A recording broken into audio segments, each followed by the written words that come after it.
El mensaje que les traje en esta mañana es construyendo un goce, que es territorio de la presencia de Dios. Porque solo en la presencia de Dios hay plenitud de gozo. Porque solo en la presencia de Dios vamos a poder encontrar todo lo que necesitamos para poder vencer.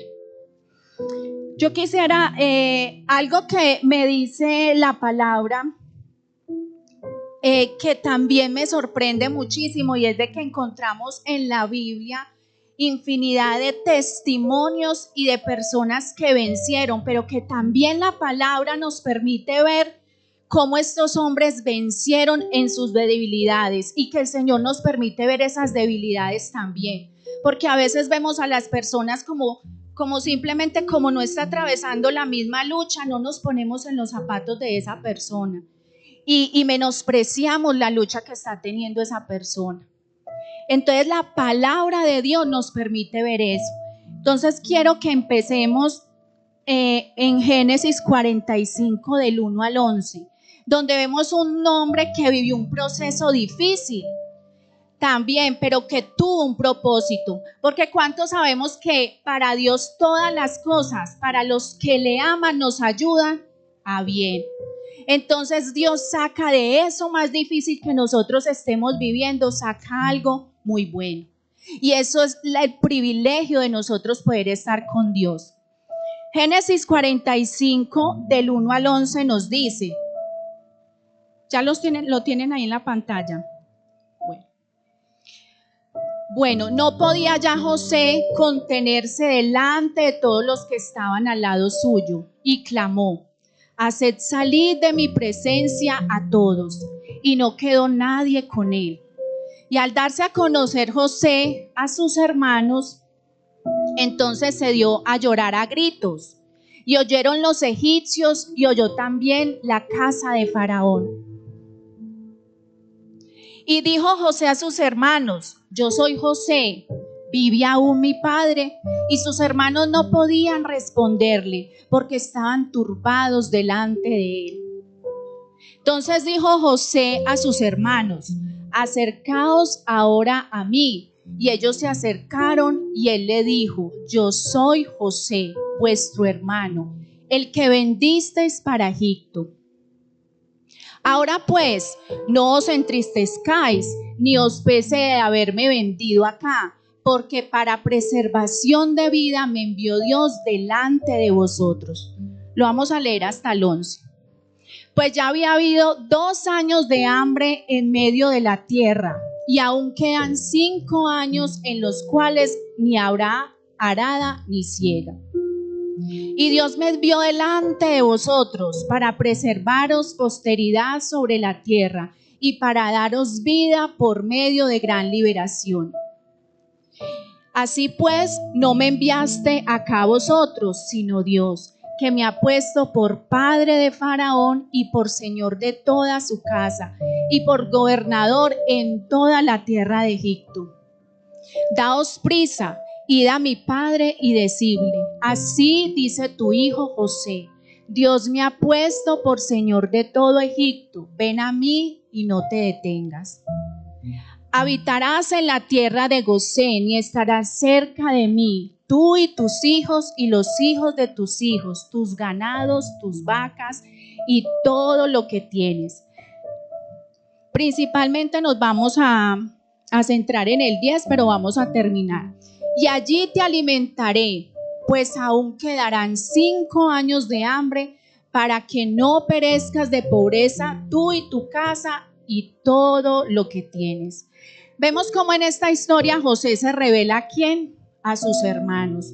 Pero él les aclara que él ya había sanado su corazón, porque José, todos sabemos el proceso tan difícil que él tuvo que vivir, de que su propia familia fueran los que lo vendieran, ¿cierto? Y dice que pasó mucho tiempo antes de que él se pudiera revelar a sus hermanos y mostrarles todo lo que el Señor lo había llevado a hacer allá. Es más, estaba tan sano y tan libre su corazón que él preguntó por su papá, pero también les dijo a ellos que no se preocuparan, porque él lloraba era de felicidad de estar delante de ellos. Yo me quiero centrar básicamente en ese versículo 10, donde dice: y habitaré en la tierra de Gosén, y estarás cerca de mí, tú y tus hijos y los hijos de tus hijos, tus ovejas, tus vacas y todo lo que tienen. Realmente José había entendido de que él había ido allá no por propósito de toda la situación que había tenido que vivir, sino porque Dios lo había llevado allí con un plan. Y sabemos que los planes de Dios no son a media, los planes de Dios son grandes y son para grandes cosas que aún ni nosotros mismos nos alcanzamos a imaginar la magnitud de los planes que Dios tiene. Voy a explicarles 3 puntos fundamentales que vi de por qué ellos tenían que estar en esta tierra. Porque dice la palabra que ellos estuvieron allí, ¿cuánto tiempo? Estuvieron mucho tiempo, pero llegan allí cuando había mucha hambre en la tierra. O sea, había escasez y ya llevaban 2 años de mucha hambre. ¿Y quedaban cuántos? Quedaban 5 años. Vamos a ver qué fue lo que ellos encontraron en este lugar. Primero, era una tierra fértil, era la tierra más fértil de aquel tiempo, en medio de una tierra que estaba seca. O sea, Dios siempre prepara lo mejor, porque en medio de todo Egipto, en medio de todo ese lugar, ellos necesitaban estar allí. Dios los puso allí, ¿para qué? Para que ellos experimentaran su provisión en medio de temporadas de sequía. Yo no sé a cuántos de nosotros nos ha tocado vivir situaciones donde usted dice: ya no sé qué más hacer, no sé para dónde ir, pero vemos la provisión de Dios. Vemos cómo Él manda al que tiene que enviar no solo una palabra, sino que también manda la provisión, no solamente de alimento, sino la provisión en todas las áreas que nosotros necesitamos. Porque a veces debemos alimentar esa hambre y esa sed de Dios, pero cuando viene la provisión de Dios, nosotros nos gozamos porque sabemos que viene de su mano. Yo quiero compartirles una historia que fue algo que nos ocurrió ayer en la cárcel. Y es algo que a mí me maravilla, me sorprende de ver de que nosotros, aunque estamos expuestos a la palabra, aunque estamos leyendo constantemente la palabra, a veces no somos sensibles a ella. Y es algo que yo admiro muchísimo de las chicas allí en la cárcel, porque Dios se revela de una manera tan especial a ellas. Es por la misericordia, es por el lugar, pero ellas son sensibles a la voz de Dios. Y a veces necesitamos estar en lugares muy bajos para escuchar esa palabra, para escuchar esa presencia de Dios, para escuchar lo que Él nos está hablando. Una de las muchachas me contaba ayer que ella había recibido 37 puñaladas en su cuerpo. Y cómo ustedes me podrán preguntar cómo yo he preparado mi oído para escuchar cosas tan horribles y uno no cargarse. Porque no es solamente el daño que ellas mismas se han hecho, sino el daño que le han hecho otras personas, y amarlas y verlas con el amor de Dios. Créame que al principio para mí era difícil, porque el solo hecho de que uno a veces ve las noticias y dice, pero cómo esta persona es tan mala y pudo hacer tanto daño, pero vemos la misericordia de Dios aún en esos lugares, y cómo Dios nos perdona cuando nosotros no merecíamos el perdón de Dios. Y esa jovencita me decía que ella se ganó esas puñaladas porque siempre ha sido una persona muy violenta. O sea, ya no se le puede decir nada porque inmediatamente su ánimo cambia y ella reaccionaba de una manera que no le gustaba, y se ha ganado muchos problemas por eso. Pero ella me dice que ella escuchaba una palabra porque ella no le importaba, aún ni siquiera con la guardia, irse a los golpes. Ustedes me perdonan la expresión, pero era como ella me lo decía. No me importaba irme a los golpes con ellos. Y ella solo escuchó una palabra cuando el Señor dice: hay que respetar la autoridad. Y ella dice que su corazón se movió de una manera, porque es una niña que ha sufrido muchísimo abusos desde los 9 ante cualquier situación en la que ella se encontraba, y nunca ha tenido respeto por la autoridad. Y el solo escuchar esa palabra la hizo de que ella reaccionara y nunca más se volviera a enfrentar con la guardia. La última puñalada que ella recibió fue cerca del corazón y ella escuchó la voz del Señor como le decía de que en ese momento en que ella le dan esa puñalada, una voz que le decía: ve y colócate un saco. Pues en la cárcel hace mucho frío y ella siempre está con su camiseta, y ella dijo: voy a colocarme mi saco, y es un saco bastante grueso, y eso fue lo que aparentemente, aunque nosotros sabemos quién fue, lo que la protegió de alguna manera. Solo le faltó menos de 1 centímetro para que fuera en el corazón y ella muriera. Ya duró mucho tiempo en el hospital recuperándose de esta herida. Pero todas sus heridas han sido porque ha sido una mujer violenta. ¿Por qué les cuento yo esta historia? Porque realmente en Dios encontramos lo que necesitamos, la palabra adecuada, encontramos lo que necesitamos y que muchas veces nosotros no tenemos en cuenta en esos lugares donde nosotros nos encontramos, que es la provisión de Dios. O sea, ellos estaban allí en esa tierra que era fértil. En ese tiempo donde había tanta sequía, sabíamos lo que venía para Egipto. Ellos encontraron dirección y encontraron ese territorio que ya Dios tenía preparado para ellos. Tenían esa provisión en medio de esa temporada de sequía. Vamos a leer Génesis 47:6 y vamos a ver qué era lo que pasaba allí. Génesis 47:6.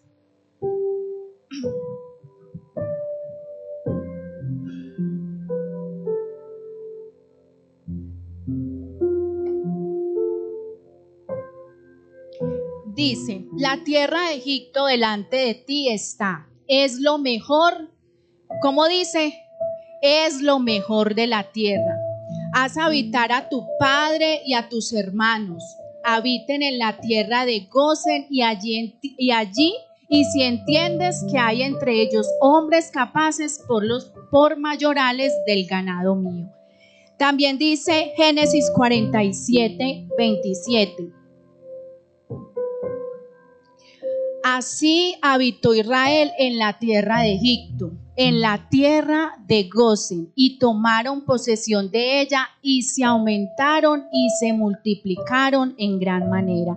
Entonces, cuando hay provisión de Dios en esa tierra que Dios nos quiere llevar, también nos vamos a multiplicar en otras áreas de nuestra vida. Nos vamos a multiplicar. Yo no sé cuántos de ustedes quieren multiplicarse.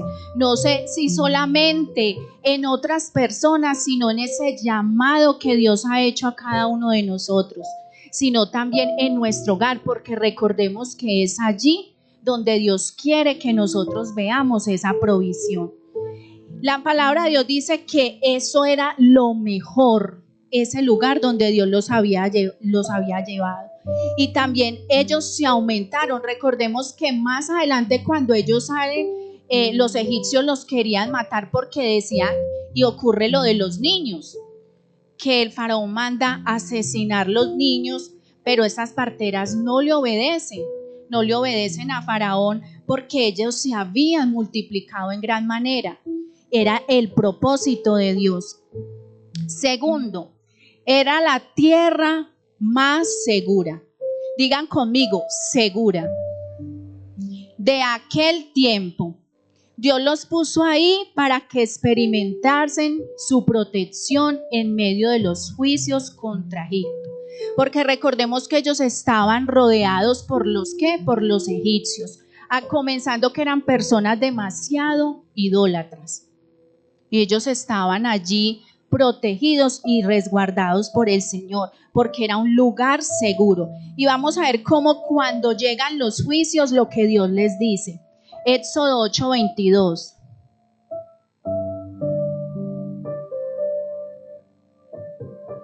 Éxodo 8:22.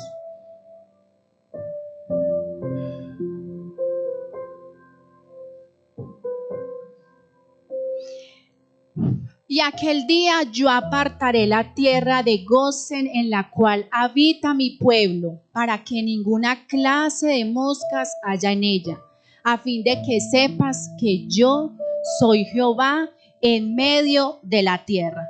Yo quiero que nos centremos cuando dice ninguna clase de moscas haya en ella, porque las moscas, recordemos que era una plaga.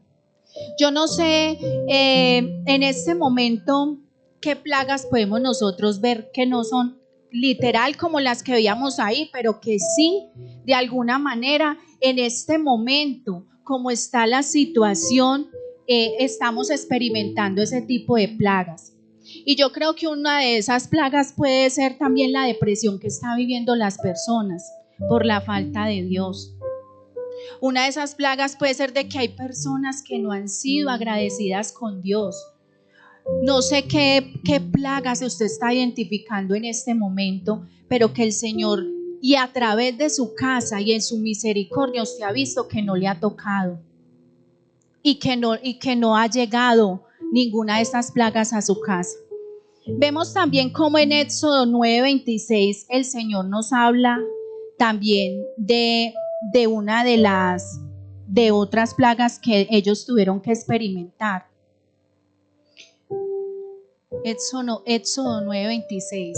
Solamente en la tierra de Gosén, donde estaban los hijos de Israel, no hubo granizo. O sea, realmente nada los afectó. Por eso el Señor dice que aquel lugar era seguro. ¿Cuántos sabemos que estar en la presencia de Dios es un lugar seguro? Démosle gracias al Señor por eso, porque estamos seguros en Él, estamos guardados en Él. Simplemente que a veces lo queremos hacer todo con nuestras fuerzas. Queremos que sea en nuestras capacidades, porque no valoramos ni su provisión ni su lugar, que es un lugar seguro para cada uno de nosotros.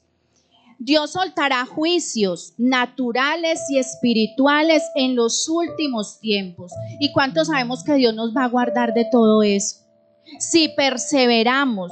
Por eso acá la palabra nos habla es de construir un goce, un territorio de la presencia de Dios, donde nosotros nos podamos gozar, donde nosotros tengamos esa plenitud que solamente podemos tener en Él. Hay un llamado a dejar Babilonia, simplemente que no queremos dejar el mundo, porque el mundo nos seduce y nosotros nos dejamos seducir. Realmente estamos viviendo un Babilonia que significa un sistema y nos estamos dejando conmover, nos estamos dejando conquistar por ese Babilonia. Ese Babilonia son lugares donde hay ausencia de Dios.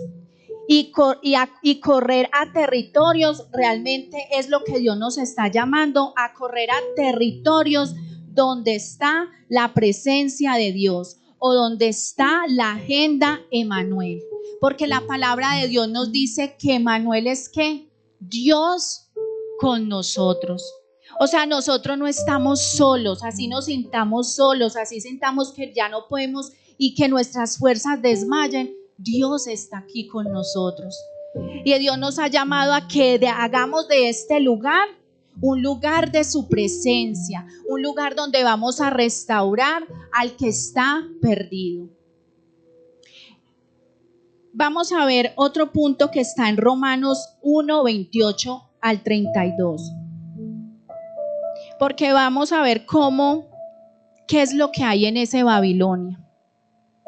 ¿Qué hay en ese lugar donde no está la presencia de Dios ni donde está su protección? Romanos 1:28 al 32. Y como ellos no aprobaron tener en cuenta a Dios, Dios los entregó a una mente reprobada para hacer cosas que no convienen, estando atestados de toda injusticia, fornicación, perversidad, avaricia, maldad, llenos de envidia, homicidios, contiendas, engaños, malignidades, murmuradores, detractores, aborrecedores de Dios, injuriosos, soberbios, altivos, inventores de males, desobedientes a los padres, necios, desleales, sin afecto natural, implacables, sin misericordia. Quienes, habiendo entendido el juicio de Dios, que los que practican tales cosas son dignos de muerte, no solo las hacen, sino que también se complacen con los que las practican. A mí me parece tremendo lo que el Señor nos está diciendo acá en esta palabra. Y una de las cosas que yo veo y que quiero resaltar es que nos habla de personas sin misericordia. Y era lo que yo les decía ahora, a veces nosotros estamos por el mundo sin misericordia, porque no nos importa lo que le pase al hermano, no le importa lo que le esté pasando al que está allá afuera, porque queremos más de Dios, pero solo para nosotros, porque hasta en eso somos egoístas. Entonces quiero sobresalir sobre el hermano, quiero resaltar sobre el hermano. Entonces dice también la palabra que en ese tiempo el amor de muchos se va a enfriar. ¿Por qué? Porque vamos a normalizar y simplemente vamos a ver esto como algo normal. Eso está pasando. Yo no sé si esta mañana ustedes vieron las noticias de lo que pasó en Manizales, de esta mamita que mató a su hija. A mí me pareció eso, yo les confieso, a mí eso me causa un dolor en el corazón, porque realmente Satanás se está ensañando tanto con los niños, muchísimo, porque sabe que es directo, porque como de ellos es el reino de los cielos, sabe que es directamente al corazón de Dios que va esa herida, y muchas veces no estamos haciendo nada. Yo no sé si en algún momento yo les compartí que yo estuve con el grupo que yo tengo de mujeres de la fundación y estuvimos mucho tiempo orando en un lugar donde se practican abortos. Acá en el Parque Valera hay un lugar que se llama Oriéntame, se llama así, pero eso es una fachada porque allí es donde se hacen abortos. Ese lugar, del tiempo que pudimos estar allí, ocurrió algo, y es de que ahora el vientre de las mujeres no es el lugar más seguro para los niños, cuando debe ser el de la mamá, el del papá, el que cuiden esa criatura que viene en camino. Y les cuento que me tocó ver más misericordia en los hombres que en las mismas mujeres, y eso me provocaba a mí un dolor en el corazón, y yo decía: Señor, ¿cómo te sientes tú al ver tanta maldad contra un inocente? Y nosotros hicimos una marcha donde estábamos protestando, donde estábamos hablando sobre esto, y les confieso, la iglesia cristiana fue la que más brilló por su ausencia, porque nosotros a veces no apoyamos ese tipo de causas, porque nosotros no nos levantamos, porque no alzamos nuestra voz. Pero realmente Dios nos tiene mucha paciencia y nos tiene mucha misericordia. Entonces Babilonia es eso, un sistema que nos está seduciendo y nosotros nos estamos dejando seducir. En Apocalipsis 18, 4 al 5 dice: y oí otra voz del cielo que decía: salid de ella, pueblo mío, para que no seáis partícipes de sus pecados, ni recibáis parte de sus plagas, porque sus pecados han llegado hasta el cielo, y Dios se ha acordado de sus maldades. O sea, el Señor no va a pasar por inocente al culpable. Nos estamos aprovechando y abusando muchas veces de esa misericordia de Dios. El tercer punto es: era la tierra más dioscéntrica de aquel tiempo. Dios los puso ahí para que experimentaran su presencia en medio de la idolatría. Puede que nosotros a veces digamos que no, en nuestro corazón y en nuestra vida no hay idolatría, no hay altares que hemos levantado, pero analicemos de pronto qué cosas sí hemos levantado en nuestra vida que se ha convertido en un altar y que no lo hemos derribado, con cuántas cosas estamos luchando, que muchas veces queremos deleitarnos más en eso que agradar a Dios, que no lo queremos soltar. Y recordemos que no es en nuestras fuerzas, es Dios quien nos da la fuerza. Él es el que nos dio el Espíritu Santo, que es el consolador, y nos va a dar la fuerza que necesitamos para nosotros vencer. Por eso el Señor dice que debemos perseverar y que no desmayemos. ¿Para qué? Éxodo 8:22 dice: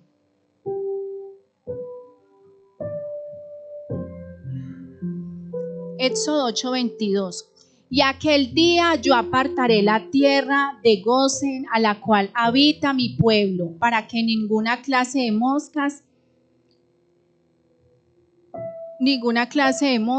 haya en ella, a fin de que sepas que yo soy Jehová en medio de la tierra. Para que sepamos que Él es el Señor o Jehová en medio de la tierra. Para que no se nos olvide que es que donde está la presencia de Dios, allí hay libertad. Bueno, en la última plaga que ocurrió en Egipto, todos sabemos que el Señor le dice al pueblo cuando están allí en esta tierra de Gosén, le dice al pueblo que deben comer el cordero, ¿cierto? Que deben comer el cordero. Era el centro, era lo fundamental, que ellos lo comieran todo y por completo, que no dejaran nada. Fue una de las cosas que el Señor les dijo. Esto era una sombra ¿de qué? Era una sombra profética de Cristo. El cordero que quita ¿qué? El pecado del mundo y nos libra de la ira venidera. Porque sabemos que solo Jesucristo venció y que solo en Él vamos a tener la plenitud. Solo en Él vamos a alcanzar la bendición. Dice que comer el cordero se convirtió en la Pascua, que significa pasar por alto. O sea, pensemos por un momento cuánta es la misericordia de Dios. Que cada vez que nosotros le fallamos, está viendo a nuestro Señor Jesús a través de nosotros.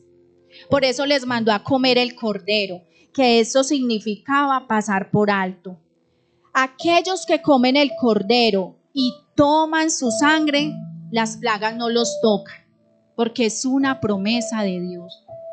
Y viven verdaderamente en libertad.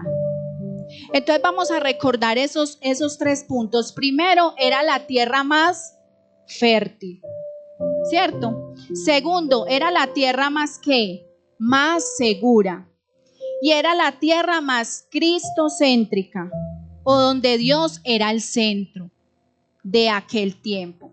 Y quiero también especificar dos propósitos de esta palabra con respecto a este lugar. Primero, porque Dios quiere llevarnos allí, porque de alguna manera era en sentido figurado que Dios quería llevar al pueblo allá, porque sabemos que la palabra no se contradice, ¿cierto? Y que Él quiere realmente llevarnos a ese lugar donde vamos a experimentar todo este tipo de cosas, pero para un propósito. Porque Dios no hace nada a medias. Porque aunque nosotros a veces nos sintamos inútiles, porque aunque muchas veces sintamos que nuestros dones no son tan valiosos como los de otras personas, Dios nos recuerda que aunque Él lo puede hacer todo solo, nos incluye en sus planes y en sus propósitos.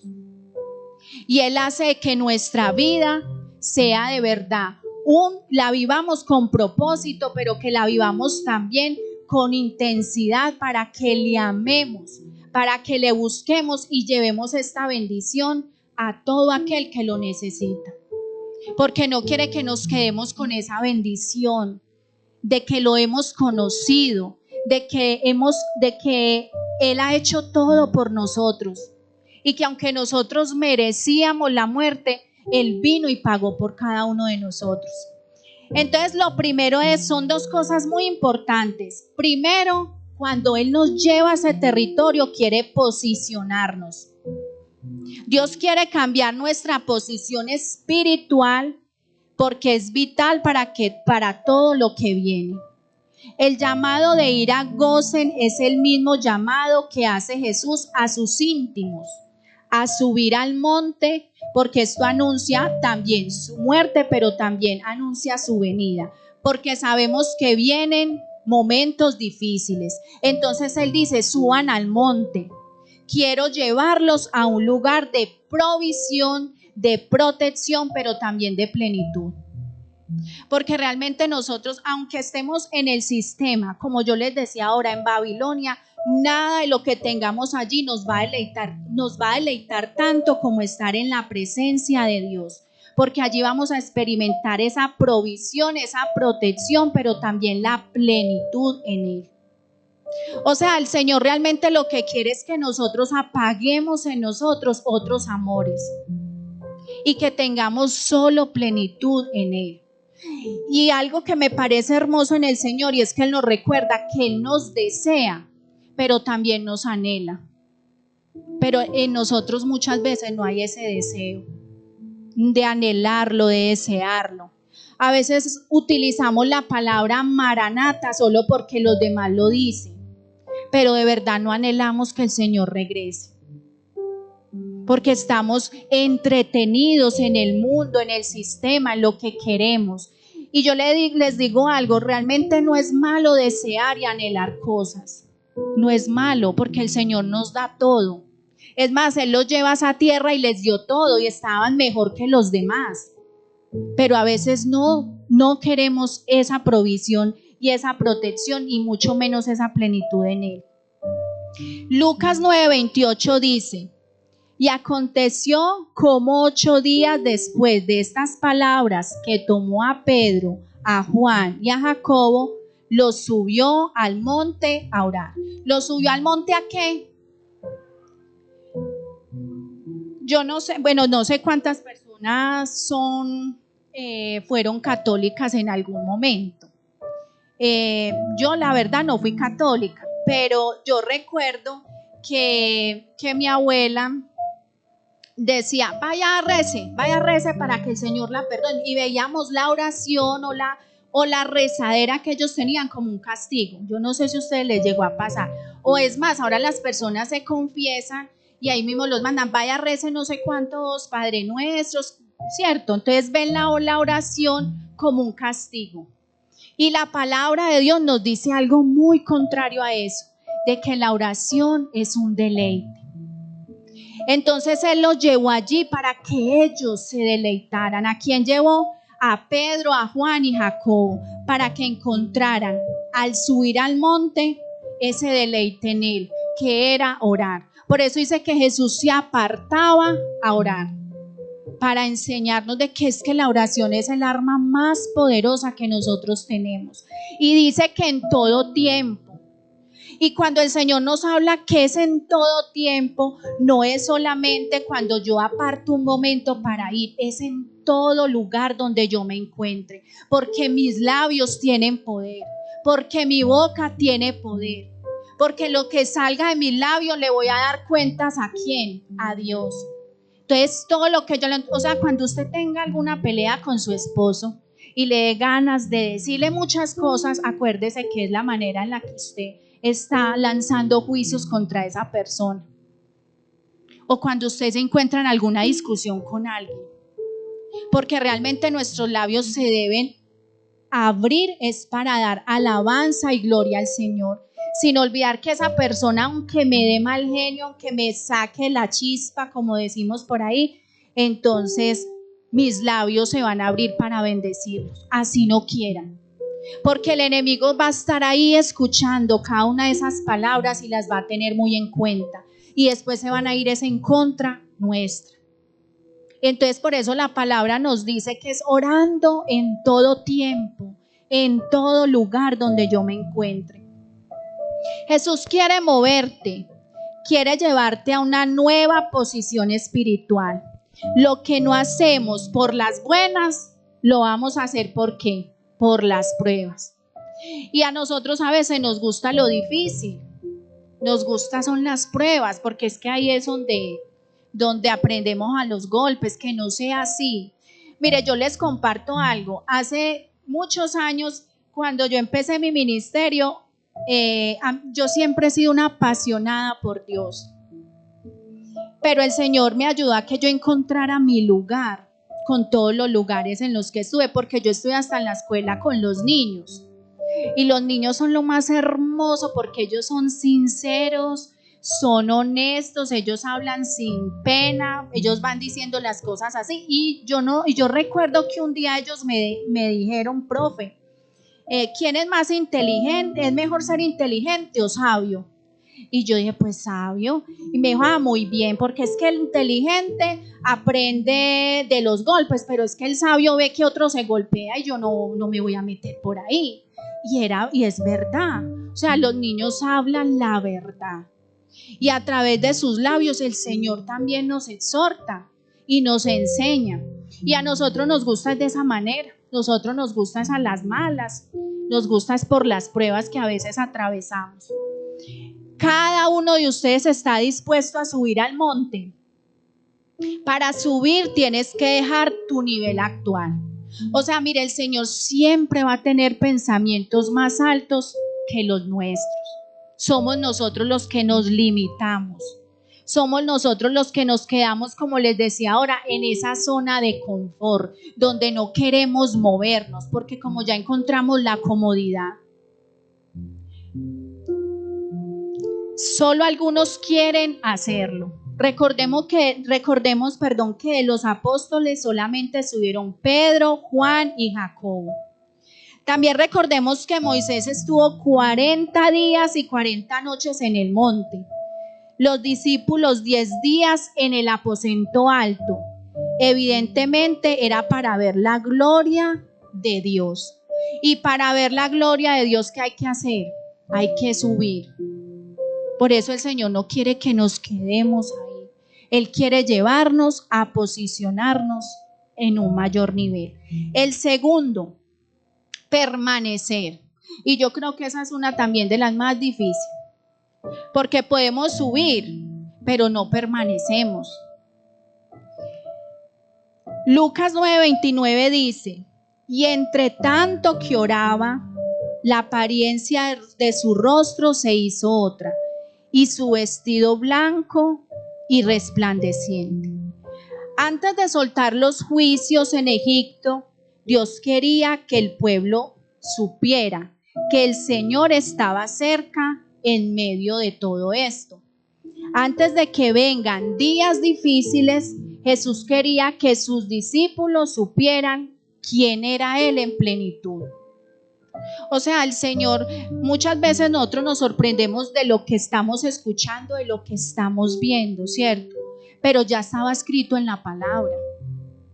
O sea, que no se nos olvide en el secreto lo que no se nos olvide en público, lo que el Señor ya nos ha dicho en el secreto. Por eso solo Dios tiene palabras de vida eterna. Él solamente quiere que nosotros nos pongamos en común acuerdo con Él, que hablemos sus palabras y que las dejemos selladas en nuestro corazón, para que cuando venga la prueba no nos sorprendamos y no nos tome por sorpresa. Por eso muchas veces vemos personas que dicen, pero si Dios existe, ¿por qué permite? ¿Cierto? Porque escuchamos personas que dicen ese tipo de cosas, pero ya Dios lo había dicho que iba a ocurrir. Eso no quiere decir de que yo simplemente me quede sentado sin hacer nada. El Señor dice, hay que subir al monte y escuchar lo que Él está diciendo para que venga calma a mi corazón, para que yo pueda experimentar esa plenitud en Él. No solo hay que subir, hay que aprender a permanecer. En la medida que permanezcamos allí, en el monte de la intimidad, vamos a empezar a ver cosas que nunca vimos. Porque el Señor solamente le muestra y le revela cosas a sus íntimos. El Señor solamente va a trabajar con las personas que se van a poner de acuerdo con Él y que estén dispuestos aún a dar la vida por los planes de Él. Yo no sé si cuando tú lees la palabra no te animas al pensar de que en esos planes y propósitos también estás tú. y que debes encontrar un lugar en esas profecías. O sea, ¿qué es lo que Dios nos está llamando a hacer? A estar en intimidad con Él, a estar en este territorio, pero también ¿qué? A que accionemos, porque allá hay personas que se están perdiendo. Y el Señor dice que la tierra va a ser llena ¿de qué? De su plenitud. Y Él solamente va a trabajar con los que le copiemos. Diciéndolo así a los muchachos que dicen que me copia. Así. Solamente va a trabajar con esos que le vamos a copiar. Bueno, Dios revela allí 3 aspectos también importantes. Revelación de la gloria plena de Jesús. Revelación de su palabra. Y revelación de lo profético. Lo que Él hará y de lo que viene. Que es lo que yo les acabo de decir. Así que si tú estás de acuerdo en que quieres trabajar y seguirle sirviendo al Señor, póngase a disposición del Señor. No hagamos a veces como muchas veces decimos por decirlo, Señor, heme aquí, pero con todas las comodidades. No queremos salir de esa zona de confort. No alcanza solamente con subir. Hay que permanecer, ¿qué? Despiertos.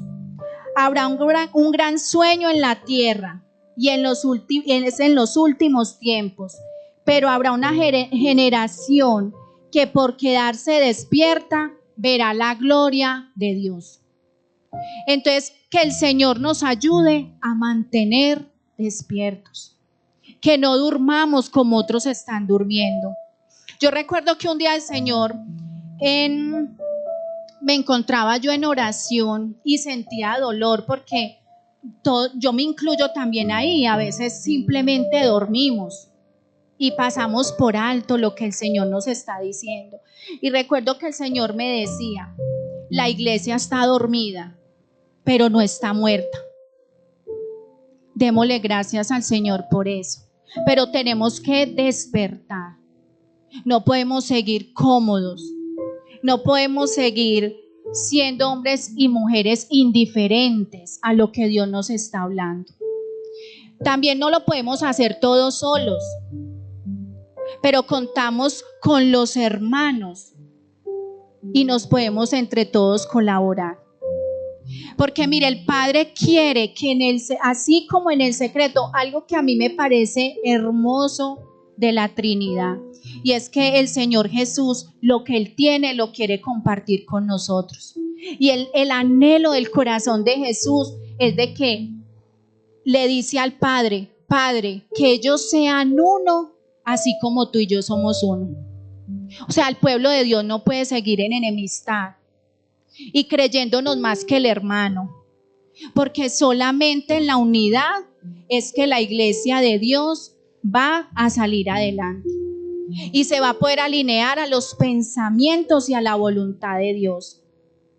Lucas 9:32, para terminar, nos dice: y Pedro y los que estaban con él estaban rendidos de sueño, mas permaneciendo despiertos vieron la gloria de Jesús. Digan, la gloria de Jesús. Y a los 2 varones que estaban con él. Recordemos que Elías también estaba allí y Moisés. Es tanto así que ellos querían estar tan acomodados que no sé si fue Pedro que dijo, Señor, hagamos unas enramadas aquí. Y el Señor le dice, no. Ustedes mantengan despiertos, vean la gloria de Dios y permanezcan. Pero no hagan enramadas aquí. Eso no era lo que el Señor les estaba diciendo. Entonces, que el Señor nos ayude, amados, que el Señor nos ayude a que permanezcamos en ese monte de Dios, en los diseños de Dios. ¿Por qué? Porque es un mensaje vivo para la iglesia en estos tiempos difíciles, y que podamos construir un goce desde nuestros hogares, que podamos construir un altar de adoración desde nuestros hogares, porque muchas veces somos unos en la iglesia y somos otros en la casa y en la calle. Por eso es que la iglesia del Señor, y a mí me duele en el corazón, porque la iglesia del Señor no ha impactado, es el mundo el que nos ha impactado a nosotros. Pero es Dios quien quiere que su iglesia, su novia, trabaje con Él. Y yo no sé cuántos de nosotros acá pues somos papás. Y yo creo que cada uno de nosotros que tenemos hijos queremos, o los que tenemos hijos, hombres, queremos la mejor esposa para nuestros hijos. Y las que tenemos y las que tienen hijas pues quieren el mejor esposo. Y así mismo es el padre, quiere la mejor esposa para su hijo. Entonces nosotros debemos convertirnos en esa esposa que se alinea a la voluntad de Dios, para amarle, para buscarle y encontrar allí lo que yo les decía que encontramos en esta tierra: provisión, protección y también plenitud. Démosle gracias al Señor.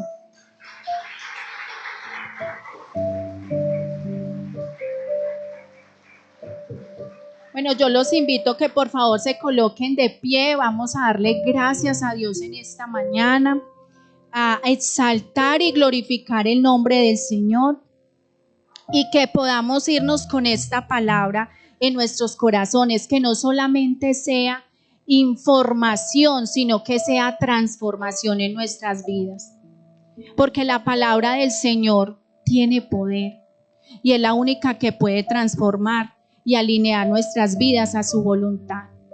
Amado Dios, yo te doy gracias, Padre, en esta mañana. Gracias, Señor, por darnos el privilegio, Padre, de estar hoy aquí, Señor, de gozarnos en tu presencia, Señor. Sabemos que no somos nosotros, Señor, que eres tú quien nos anima, quien nos consuela, Señor. Sabemos que eres tú, Señor, quien nos anhela, Señor. Perdónanos, Padre, cuando muchas veces, Señor, no hemos valorado tu presencia, Señor. Cuando al fallar, al pecar, Señor, somos conscientes de la presencia de otros, Señor, pero no de tu presencia, Señor. Llévanos a territorios donde te alabemos, Señor. Este lugar es un lugar donde te alabamos, Señor, donde glorificamos tu nombre, Señor, donde tu presencia lo llena todo, Señor. Así que llena nuestras vidas, Señor, que haya un fluir en nosotros, Señor. No permita, Señor, que el mundo, Padre, nos siga seduciendo, Señor. Que le tengamos que decir no a lo que queremos, Señor, a lo que anhelamos, Padre Santo. Porque sabemos que no es en nuestras fuerzas, Señor, sino que tú nos das las fuerzas que necesitamos, Señor. Necesitamos, Señor, más de ti, más de tu presencia, Señor. Que seas tu Padre maravilloso hoy tocando nuestras vidas, nuestros corazones, Señor. Que seas tú, Padre maravilloso, sellándonos con tu Santo Espíritu y ayudándonos en cada debilidad, Padre. Que sea tu nombre exaltado por siempre, Señor. Desde nuestra casa, Señor. Desde el lugar de nuestro trabajo, Señor. Desde el lugar donde tú nos lleves, Señor, a ejercer el ministerio, Señor. Los dones que tú nos has dado, Señor. Te damos las gracias, Señor, en esta mañana y glorificamos, Padre, tu precioso nombre, Señor. Amén y amén.